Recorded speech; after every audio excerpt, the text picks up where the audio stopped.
I started blogging because I was hideously lonely.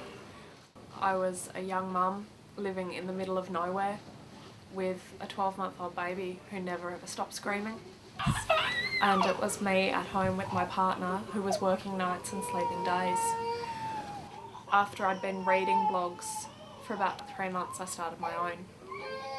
Suddenly I had a whole community of online women who understood exactly where I was coming from, and I think that's what I wasn't getting in real life. I'm one of those people that has to write. If I didn't have the internet to write on, I'd be keeping diaries. I write about myself, my home, my family, my children. I started blogging solely for myself. Now that I've got a strong online community, I tend to think about my readers when I blog as well. It's really cool, the sense of community. I've received chocolate and baby socks and just lovely, lovely things from women who read my blog. Most of my readers appear to be sort of late 20s to early 30s. So the women who are doing what I'm doing in life tend to be 10 years older than I am. I'm really glad that I'm 21 and I've got a well-developed blog with a readership that's only increasing. It's really interesting actually to go from just another voice in the crowd to find how seriously you are suddenly taken by traditional media and sometimes by politicians.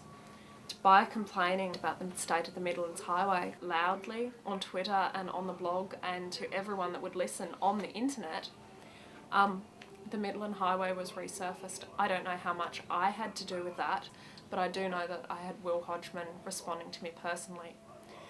The bigger the blogging community gets, the more seriously we're likely to be taken. It's not just talking on the internet to no one.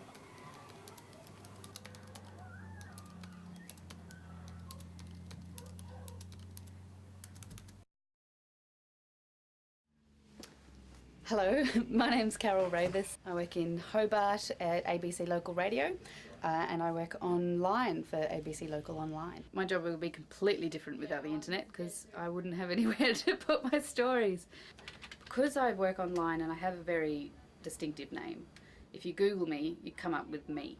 I want people to be able to Google me and find my professional work, and I don't really want to cloud that with what I do when I clock off and go home and hang out with my friends. With Facebook privacy, I make sure that I use all the privacy settings that you can, so complete strangers can't see my name on a story and then jump into Facebook and find me and search through my stuff. When I'm putting anything up on Facebook or Twitter for my personal accounts, and particularly for work accounts, you think very hard about what you're saying. You've always got to have the audience in mind. In that I'm very careful with what I do tweet about.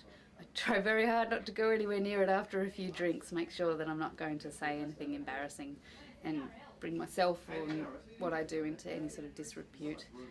Everything that goes on the internet can stay there forever and it can come back at you any time, so I am quite aware of that. I think a little bit more than some people that don't work so intensively online. If you don't want people to know something about you, then don't put it on the internet because someone will find it some way.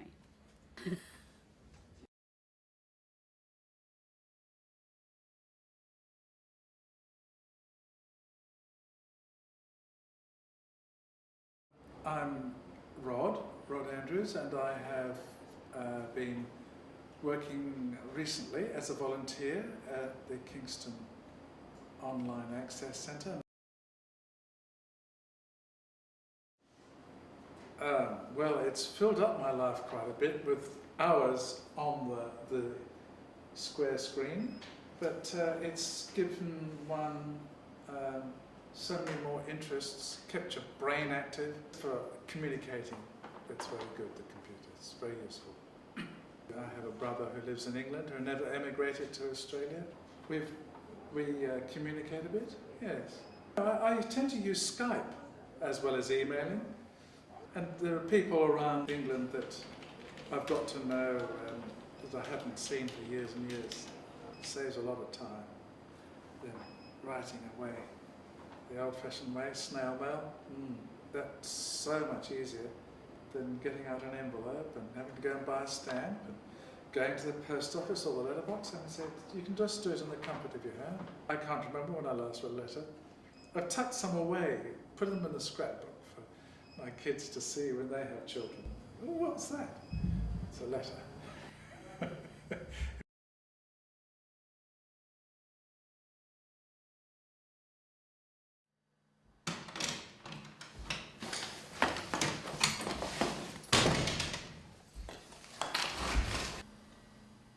My name is Alexander Gall, I'm 15 and I'm in grade 9.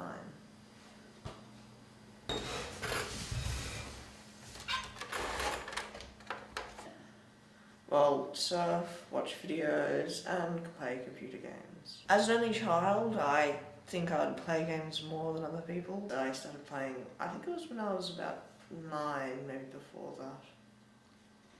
Team Fortress 2 is the one that I'm mainly playing. At the moment, I would probably say that that's my favourite. Do first-person, team-based multiplayer.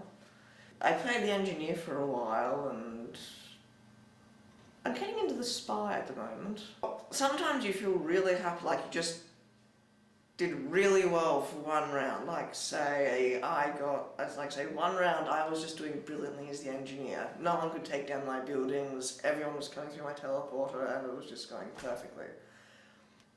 Because it's not real, it's fun, but if it was real, I would not want to do it at all. It would be like the army, but except a million times more dangerous. With the way the world's going with technology, ECT, it's becoming more and more a part of life, so they'll get more and more intertwined.